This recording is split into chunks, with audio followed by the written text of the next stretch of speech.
Hello everyone, इस video में हम डिस्कस करने वाले हैं the second brain of the body. Second brain of the body हम कहते हैं एंटेरिक नर्वस सिस्टम को। तो इस वीडियो में हम डिस्कस करेंगे कि एंटेरिक नर्वस सिस्टम या second brain of the body होता क्या है, पहली बात। सेकंड हम डिस्कस करेंगे कि ये कौन से इम्पोर्टेंट फंक्शंस हमारी बॉडी में परफॉर्म करता है, और इम्पोर्टेंट चीज़ हम डिस्कस करेंगे कि अगर एंटेरिक नर्वस सिस्टम डिस्टर्ब हो जाए तो हमारी बॉडी में इसके इफ़ेक्ट्स क्या होंगे। यहाँ पे मैंने कुछ इफ़ेक्ट्स लिखे हुए हैं, जैसे mood, anxiety, depression, sleep disorders. ये चीज़ें हो सकती हैं अगर हमारे एंटेरिक नर्वस सिस्टम डिस्टर्ब हो जाए। तो first of all, what is ENS enteric nervous system? होता क्या है? Complex network of neurons embedded in the walls of gastrointestinal tract. हमारी जो जीआईटी होती है, या जिसे हम गैस्ट्रोइंटेस्टिनल ट्रैक्ट या डाइजेस्टिव ट्रैक्ट कहते हैं, उसकी वॉल्स के अंदर एक न्यूरॉन्स का नेटवर्क होता है जिसे हम कहते हैं एंटेरिक नर्वस सिस्टम। इस नर्वस सिस्टम में 100 मिलियन से भी ज़्यादा न्यूरॉन्स होते हैं। हमारा जो स्पाइनल कॉर्ड होता है उसके अंदर अराउंड 40 मिलियन न्यूरॉन्स होते हैं, लेकिन एंटेरिक नर्वस सिस्टम में 100 मिलियन से ज़्यादा न्यूरॉन्स होते हैं। तो ये हो गया कि होता क्या है। उसके बाद जो एंटेरिक नर्वस सिस्टम है ये ब्रेन से इंडिपेंडेंटली काम कर सकता है, मतलब इसको काम करने के लिए ब्रेन की कमांड की ज़रूरत नहीं है। Without the command of brain ये काम कर सकता है, लेकिन ये बिल्कुल इंडिपेंडेंट नहीं होता, ये ब्रेन से कनेक्टेड होता है थ्रू द वेगस नर्व। ये हम अभी डिस्कस करेंगे।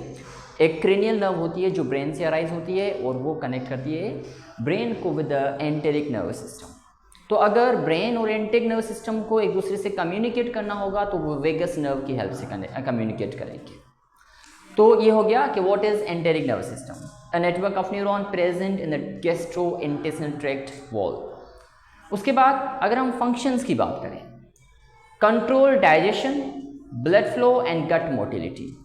हमारे बॉडी में जो हम खाना खाते हैं वो डाइजेस्ट होता है, उसके लिए एंजाइम्स या डिफरेंट जूसेस सीक्रेट होते हैं, उनको कंट्रोल एंटेरिक नर्वस सिस्टम करता है।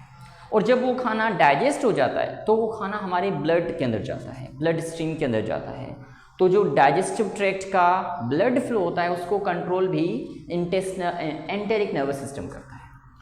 एंड द गट मोटिलिटी, जो खाना है वो हमारे गट के अंदर, हमारी डाइजेस्टिव ट्रैक्ट के अंदर मूव करता है, from the oesophagus up to the rectum. तो ये जो मूवमेंट होती है खाने की, ये होती है गट की मोटिलिटी की वजह से, और इसकी मोटिलिटी को कंट्रोल भी एंटेरिक नर्वस सिस्टम करता है। यहाँ पे एक चीज़ देखें, मैंने आपको बताया कि जो हमारा एंटेरिक नर्वस सिस्टम और ब्रेन एक दूसरे से कनेक्ट होता है। कभी कभी सडन स्ट्रेस या एंजाइटी की वजह से हमें भूख नहीं लगती, या हमें हमारे एब्डोमेन में कुछ अजीब किस्म की फीलिंग या अजीब किस्म की मूवमेंट महसूस होती है। तो यहाँ पे क्या होता है, जब स्ट्रेस होता है तो ब्रेन वेगस नर्व के थ्रू मैसेज सेंड करता है to the enteric nervous system, जिसकी वजह से गट की मोटिलिटी होती है और हमें एब्डोमेन के अंदर फीलिंग्स आती हैं। तो पहला पार्ट कि ये डाइजेशन को, ब्लड फ्लो को और गट मोटिलिटी को कंट्रोल करता है। Second, communicate with the brain via vagus nerve. ये मैंने आपको बताया कि ये क्रेनियल नर्व है जो ब्रेन से अराइज होती है और ये कनेक्ट करती है ब्रेन को विथ एंटेरिक नर्वस सिस्टम। इस नर्व के through brain enteric nervous system को मैसेज भेजता है, और जो एंटेरिक नर्वस सिस्टम है वो ब्रेन को सेंसरी इंफॉर्मेशन सेंड करता है। उसके अलावा एंटेरिक नर्वस सिस्टम कुछ न्यूरोट्रांसमीटर्स एंड हार्मोन भी रिलीज करता है। यहाँ पे देखें, सीरोटोनिन, डोपामिन, गाबा, जिसे हम गामा अमाइनो ब्यूटारिक एसिड कहते हैं, एंड एसिटाइल कोलिन। तो ये कुछ न्यूरोट्रांसमीटर्स हैं जो कि रिलीज करता है एंटेरिक नर्वस सिस्टम। अच्छा, इसके साथ साथ कुछ हमारे गट के अंदर, हमारे डाइजेस्टिव ट्रैक्ट के अंदर कुछ माइक्रोब्स होते हैं, बैक्टीरिया एंड फंगी होते हैं, जो कि हेल्प करते हैं ईएनएस को टू फंक्शन प्रॉपरली। इन्हें हम फ्रेंड्स ऑफ ईएनएस भी कहते हैं, क्योंकि without this gut microbes enteric nervous system सही से काम नहीं कर पाएगा। उसकी डाइजेशन डिस्टर्ब हो सकती है, उसकी गट की मोटिलिटी डिस्टर्ब हो सकती है, उसकी जो ये न्यूरोट्रांसमीटर्स और हार्मोन बनते हैं ये भी डिस्टर्ब हो सकते हैं। तो इन सब फंक्शंस को प्रॉपरली काम करने के लिए ये माइक्रोब्स ज़रूरी होते हैं। अच्छा, इसमें कुछ बैक्टीरिया होते हैं, फंगी होते हैं।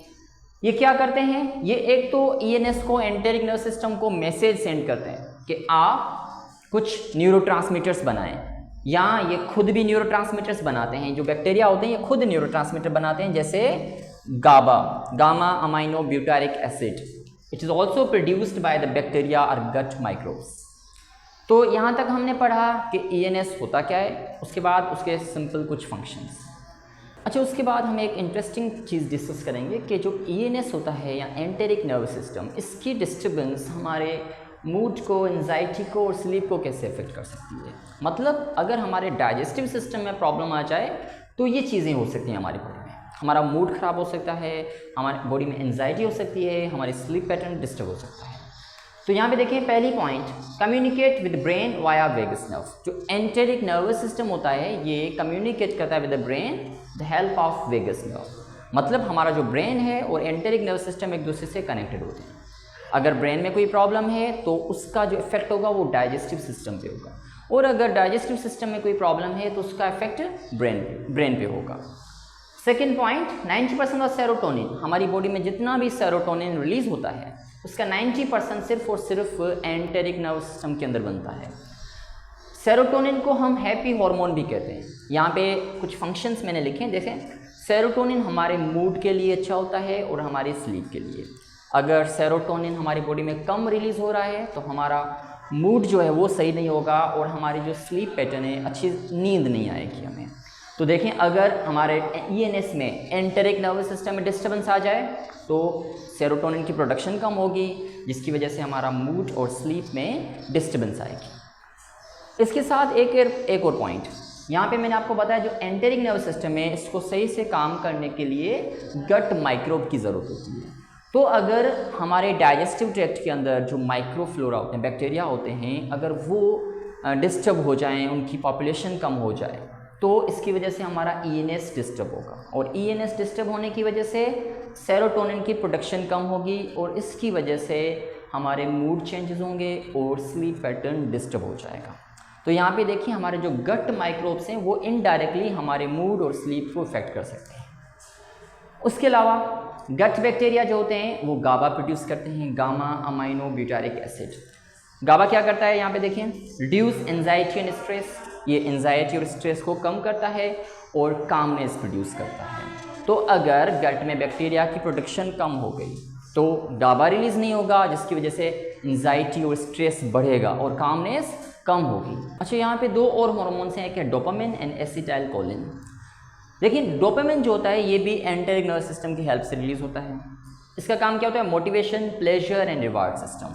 इसका मतलब क्या, अगर किसी बंदे में, किसी आदमी में अगर डोपामिन की कमी है, डोपामिन का लेवल लो है, तो क्या होगा, भले उसकी कोई तारीफ़ करे, कोई अच्छा काम करे, उसको रिवार्ड मिले, फिर भी उसको मोटिवेशन या खुशी नहीं मिलेगी because of the deficiency of dopamine.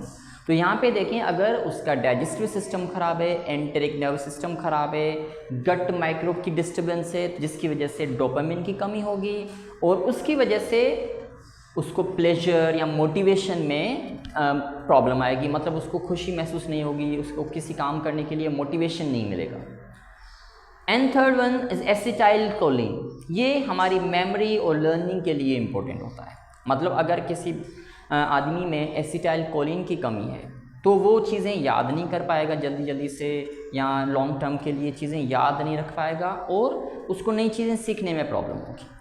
तो यहाँ पे देखें हमारा जो एंटेरिक नर्वस सिस्टम में वो कितने डिफरेंट रोल प्ले कर सकता है, और अगर एंटेरिक नर्वस सिस्टम ख़राब हो जाए तो ये सारी चीज़ें हमारी बॉडी में डिस्टर्ब हो सकती हैं।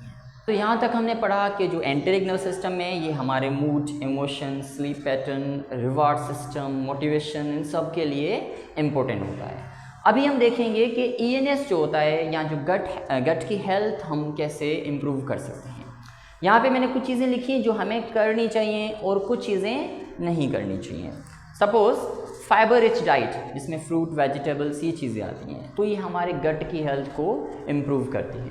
फर्मेंटेटेड फूड जैसे योगर्ट हो गया, दही हो गई, ये चीज़ें हमारी गट की हेल्थ को इम्प्रूव करती हैं। एक्सरसाइज रेगुलरली, अगर हम रेगुलर एक्सरसाइज करते हैं तो गट की मोटिलिटी बढ़ती है और गट की ओवरऑल हेल्थ बढ़ती है। ज़्यादा पानी पीना चाहिए हमें। Get proper sleep and manage stress. फालतू की चीज़ों का स्ट्रेस हमें नहीं लेना चाहिए। अगर हम स्ट्रेस लेंगे जिसकी वजह से हमारा ENS और गट डिस्टर्ब होगा और जिसकी वजह से और प्रॉब्लम अराइज होगी। और वो चीज़ें जो हमें नहीं करनी चाहिए, जंक फूड, पिज़्ज़ा, बर्गर या स्ट्रीट फूड जो होते हैं, ये हमें नहीं खाने चाहिए। एंड एक्सेस शुगर, ज़्यादा शुगर भी हमारे गट के लिए, एंटेरिक नर्वस सिस्टम के लिए ख़राब है। अननेसेसरी एंटीबायोटिक्स, देखिए मैंने आपको बताया हमारे गट के अंदर जो माइक्रोब्स होते हैं, बैक्टीरिया होते हैं, they are the friends of the ENS, enteric nervous system. और अगर हम अननेसेसरी एंटीबायोटिक्स खाएंगे जिसकी वजह से ये गट माइक्रोब्स की पॉपुलेशन डिस्टर्ब हो सकती है, ये मर जाएंगे, जिसकी वजह से आपका ईएनएस डिस्टर्ब हो सकता है। Smoking and excessive caffeine, caffeine जो होता है ये केमिकल होता है जो कि चाय के अंदर एंड कॉफ़ी के अंदर मौजूद होता है, और अगर हम ज़्यादा कैफीन इस्तेमाल करते हैं तो हमारी बॉडी में जो ईएनएस है या गट है ये डिस्टर्ब हो सकते हैं।